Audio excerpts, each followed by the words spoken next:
Europe دنیا کا امیر ترین خطہ، جہاں مذہب کی آزادی تو ہے مگر اسلام کی تعلیمات کی پیروی کرنے والوں پر سخت پابندیاں عائد کی جاتی ہیں اور اکثر یہاں مسلمانوں کے خلاف مظاہرے ہوتے رہتے ہیں۔ مگر کیا آپ جانتے ہیں کہ یورپ کی 51 کروڑ کی آبادی میں 2 کروڑ 60 لاکھ سے زائد مسلمان ہیں؟ اور کیا آپ جانتے ہیں کہ آج کے یورپ میں بھی کچھ مسلمان ملک موجود ہیں جہاں مسلمان نہ صرف اکثریت میں ہیں بلکہ پاور میں بھی ہیں؟ اور یہاں ترکی کی بات نہیں ہو رہی، کیونکہ ترکی کا زیادہ تر حصہ ایشیا میں ہے۔ تو پھر وہ کون سے ممالک ہیں؟ آئیے ایک نظر ڈالتے ہیں یورپ کے مسلمان ممالک پر۔ ان میں سب سے پہلے نمبر پر ہے کوسوو۔ کوسوو سربیا کے قریب واقع ایک چھوٹا سا یورپین ملک ہے۔ اس کی کل آبادی 18 لاکھ ہے، جس میں سے 17,20,000 سے زائد مسلمان ہیں، اور اس طرح مسلمان کوسوو کی کل آبادی کا 95.6% بنتے ہیں۔ مگر کوسوو میں اسلام آیا کیسے؟ جواب ہے سلطنت عثمانیہ، دی اوٹومن امپائر۔ دیگر یورپی علاقوں کی طرح کوسوو بھی رومن امپائر اور بیزنٹین امپائر کے ماتحت ایک عیسائی اکثریت والا ملک تھا، اور یہ بالکن پیننسولا کا حصہ تھا۔ 14ویں صدی کے آخر میں اوٹومنز نے بالکن پیننسولا کو فتح کرنا شروع کیا۔ 1389 میں اوٹومنز نے کوسوو کو فتح کر لیا اور یہاں اسلام کو متعارف کروایا گیا۔ اس طرح سن 1389 سے سن 1912 تک کوسوو عثمانیوں کے ماتحت رہا، مگر سن 1912 سے 1913 کے دوران بالکن کی جنگوں میں کوسوو عثمانی سلطنت سے الگ ہو گیا۔ تاہم اس کی ایک بہت بڑی تعداد اس وقت بھی اسلام سے وابستہ تھی۔ سن 1945 میں دوسری جنگ عظیم کے خاتمے کے بعد سربیا سوویت یونین کے کمیونزم کو سپورٹ کر رہا تھا، اور اس زمانے میں کوسوو سربیا کا حصہ تھا۔ لہٰذا سربیا کا حصہ ہونے کی وجہ سے کوسوو کمیونزم کا بری طرح شکار ہوا، کیونکہ سربیا کی سیکولر سوشلسٹ اتھارٹیز نے کوسوو سے مذہب کو ختم کرنے کے لیے بڑے پیمانے پر مساجد گرائیں اور 500 سال پرانا تمام مذہبی ریکارڈ جلا دیا۔ اس جماعت نے لوگوں کو سوویت یونین کے کمیونزم کے انڈر لانا شروع کیا۔ دوسری طرف برطانیہ، فرانس، اٹلی سمیت بہت سی یورپی طاقتیں کمیونزم کے مخالف تھیں، لہٰذا انہوں نے کوسوو پر ڈھائے جانے والے مظالم کے خلاف سربیا کی مخالفت جاری رکھی، یہاں تک کہ جب کوسوو نے سربیا سے اپنی آزادی کا اعلان کیا تو تمام بڑی یورپی طاقتوں نے اسے تسلیم کیا۔ سیکولر سوشلسٹ حکومت کے ختم ہوتے ہی کوسوو میں اسلام کی واپسی ہوئی، اور آج کوسوو کی 95% سے زائد آبادی مسلمان ہے۔ کوسوو کی per capita G D P $4,458 ہے، جو پاکستان کی per capita G D P سے 3.5 گنا زیادہ ہے، مگر یہ دیگر یورپی ممالک کی per capita G D P سے بہت کم ہے۔ اسی لیے کوسوو کو یورپ کا تیسرا سب سے غریب ملک سمجھا جاتا ہے۔ کوسوو فی الحال یورپین یونین کا حصہ نہیں ہے، مگر اس نے یورپین یونین میں شمولیت کے لیے درخواست دے رکھی ہے، اور امید کی جا رہی ہے کہ 2025 کے بعد کوسوو یورپین یونین کا ممبر بن جائے گا۔ یورپ کا دوسرا سب سے زیادہ مسلم اکثریت والا ملک ہے البانیہ۔ البانیہ میسیڈونیا اور کوسوو کے پڑوس میں واقع ایک یورپی ملک ہے۔ اس کی آبادی 28 لاکھ سے زائد ہے، جس کا 58% مسلمان ہیں، جبکہ 2011 کے اعداد و شمار کے مطابق البانیہ میں مسلمانوں کا تناسب 81% تھا۔ تو البانیہ میں اسلام کی آمد کچھ اس طرح ہوئی کہ 14ویں صدی کے آخر میں اوٹومن امپائر نے بالکن کی فتوحات میں البانیہ کو بھی فتح کر لیا۔ سن 1370 تک یہاں عیسائیت رائج تھی۔ اوٹومن امپائر نے البانیہ میں اسلام کو انٹروڈیوس کروایا، تاہم اسے ہاتھوں ہاتھ نہیں لیا گیا، کیونکہ البانیہ رومن امپائر کے ماتحت کئی صدیوں سے عیسائیت کا پیروکار تھا۔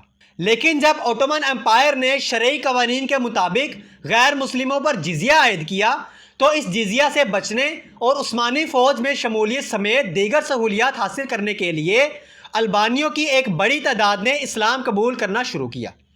تاہم چوری چھپے یہ لوگ عیسائیت کی رسومات بھی ادا کیا کرتے تھے، لہٰذا اسلام اپنی اصل شکل میں البانیہ میں پنپ نہ سکا۔ 1912 سے 1913 کی بالکن کی جنگوں میں البانیہ بھی اوٹومن امپائر سے الگ ہو گیا، مگر اس وقت بھی اس کی مسلمان آبادی 80% سے زائد تھی۔ تاہم اسلام کے ساتھ زیادہ مضبوطی سے منسلک نہ ہونے کی وجہ سے ان مسلمانوں کے عقائد زیادہ پختہ نہ ہو سکے۔ 2011 میں بھی البانیہ کی مسلمان آبادی 81% تھی، تاہم آج یہ تعداد کم ہو کر 58% پر آ گئی ہے، مگر مسلمان اب بھی زیادہ ہیں۔ البانیہ میں عیسائیوں اور مسلمانوں کے درمیان اختیارات کی ٹسل ایک بے حد حساس معاملہ ہے۔ البانیہ کی per capita G D P $5372 ہے، جو کوسوو کی per capita G D P سے زیادہ ہے، مگر یہ بھی دیگر یورپی ممالک کی نسبت بہت کم ہے۔ لہٰذا یورپی ممالک میں البانیہ کے مالی حالات بھی زیادہ بہتر نہیں سمجھے جاتے۔ البانیہ بھی فی الحال یورپین یونین کا حصہ نہیں ہے، مگر اس نے بھی یورپین یونین میں شمولیت کے لیے درخواست دے رکھی ہے، اور امید کی جا رہی ہے کہ 2025 کے بعد البانیہ بھی یورپین یونین کا حصہ بن جائے گا۔ یورپ کا تیسرا سب سے زیادہ مسلم اکثریت والا ملک ہے بوسنیا اینڈ ہرزوگوینا۔ کوسوو، سربیا اور کروشیا کے پڑوس میں واقع اس ملک کی کل آبادی 38 لاکھ ہے، اور اس آبادی کا 51% مسلمان ہیں، یعنی آدھی سے کچھ زائد آبادی۔ کوسوو اور البانیہ کے برعکس بوسنیا میں 15ویں اور 16ویں صدی میں اسلام کو انٹروڈیوس کروایا گیا، اور اس کا صحرا بھی اوٹومن امپائر کے سر ہی جاتا ہے، جس نے بالکن پیننسولا میں اپنی فتوحات کو آگے بڑھاتے ہوئے 1483 تک بوسنیا اینڈ ہرزوگوینا کو فتح کر لیا۔ اس کے بعد بوسنین کنگڈم کے رہنے والوں نے بڑی تعداد میں اوٹومن امپائر کے ہاتھ اسلام قبول کیا۔ سن 1600 کے آغاز تک بوسنیا اینڈ ہرزوگوینا کی 2/3 آبادی یعنی 66% لوگ مسلمان ہو چکے تھے۔ یہ سن 1831 تک عثمانی سلطنت کے وفادار رہے۔ سن 1831 میں بوسنیا کی بغاوت کے بعد اس ریاست نے اوٹومن امپائر سے آزادی حاصل کر لی۔ سن 1878 میں کانگریس آف برلن کے بعد بوسنیا اور ہرزوگوینا کا کنٹرول یورپ کی ایک طاقتور عیسائی سلطنت آسٹریو ہنگرین امپائر کے پاس چلا گیا، اور سن 1908 میں آسٹرین ہنگرین امپائر نے باضابطہ طور پر بوسنیا پر قبضہ کر لیا۔ تاہم آسٹریو ہنگرین امپائر نے اس ریاست میں عیسائیت کے فروغ کے لیے کوئی خاص دلچسپی نہیں دکھائی۔ نتیجتاً مسلمانوں کی تعداد میں کوئی کمی نہیں آئی۔ کوسوو اور البانیہ کے بعد بوسنیا وہ واحد یورپی ملک تھا جس میں اوٹومن امپائر سے علیحدگی کے بعد بھی مسلمانوں کی اکثریت برقرار رہی، جبکہ دیگر یورپی ممالک جو اوٹومن امپائر سے الگ ہوئے تھے ان میں مسلمانوں کو یا تو مار دیا گیا تھا، یا ملک سے نکال دیا گیا، یا انہیں زبردستی عیسائی بنا لیا گیا۔ بدقسمتی سے مسلمانوں پر یہ امن کی فضا زیادہ دیر تک برقرار نہ رہ سکی، کیونکہ مسلمانوں کی بڑھتی تعداد سے خوفزدہ بوسنیا کے عیسائیوں نے 1992 سے 1995 کے دوران مسلمانوں کا بڑے پیمانے پر قتل عام کیا، اور ان عیسائیوں کو اپنے پڑوسی ممالک سربیا اور کروشیا کی حمایت بھی حاصل تھی۔ 1992 سے 1995 کے عرصہ میں بوسنیا کی اپنے ہی لوگوں کے خلاف لڑی جانے والی یہ جنگیں دراصل یوگوسلاویہ کی جنگوں کا ہی تسلسل تھیں، جو یورپ میں یوگوسلاوی ممالک کے درمیان کچھ ٹیریٹریز کے کنٹرول کے لیے لڑی گئی تھیں۔ تاہم 3 سال پر محیط بوسنیا کی ان جنگوں نے مسلمانوں کے تناسب کو طاقتور اکثریت سے ایک کمزور اکثریت میں بدل دیا۔ آج بوسنیا کی آبادی کا 51% مسلمان ہیں، اور تناسب کے اعتبار سے آج بھی عیسائیوں اور دیگر اقوام سے طاقتور ہیں۔ بوسنیا اینڈ ہرزوگوینا کی per capita G D P $6009 ہے، جو کوسوو اور البانیہ سے زیادہ ہے، مگر یہ بھی یورپ کی دیگر اقوام کی per capita G D P کی نسبت بہت کم ہے۔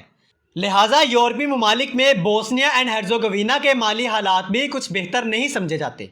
یاد رہے کہ کچھ سال پہلے تک بوسنیا کو یورپ کا غریب ترین ملک سمجھا جاتا تھا، تاہم آج اس کے مالی حالات پہلے سے کافی بہتر ہیں۔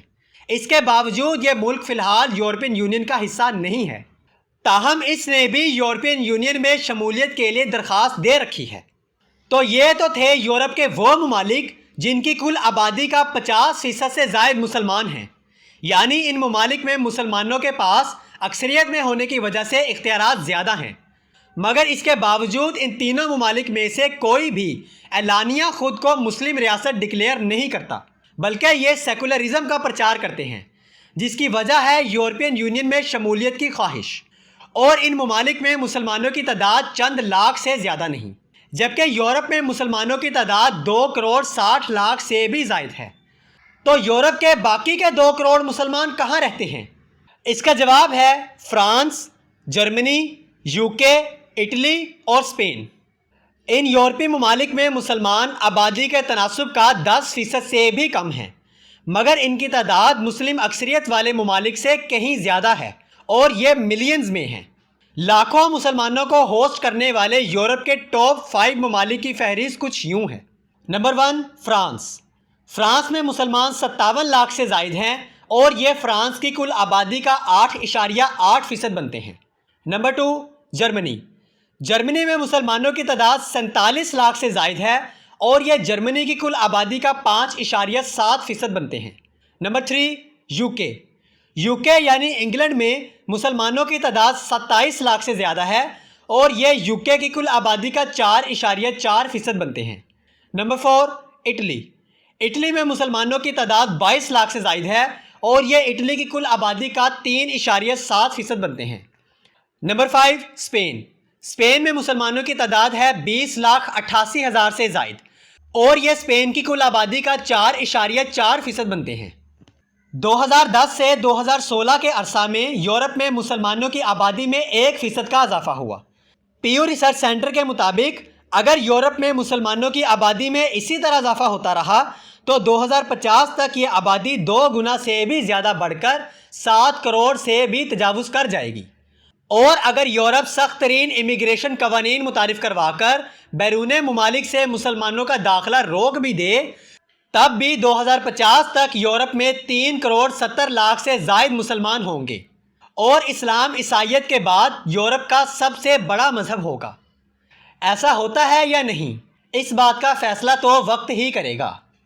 تو ناظرین، اگر اس ویڈیو نے آپ کی انفارمیشن میں اضافہ کیا ہو تو اس چینل کو سبسکرائب کریں، ویڈیو کو لائک اور شیئر کریں، ہمیں کامنٹ کر کے اپنی رائے سے آگاہ کریں۔ Stay home, stay safe and thanks for watching.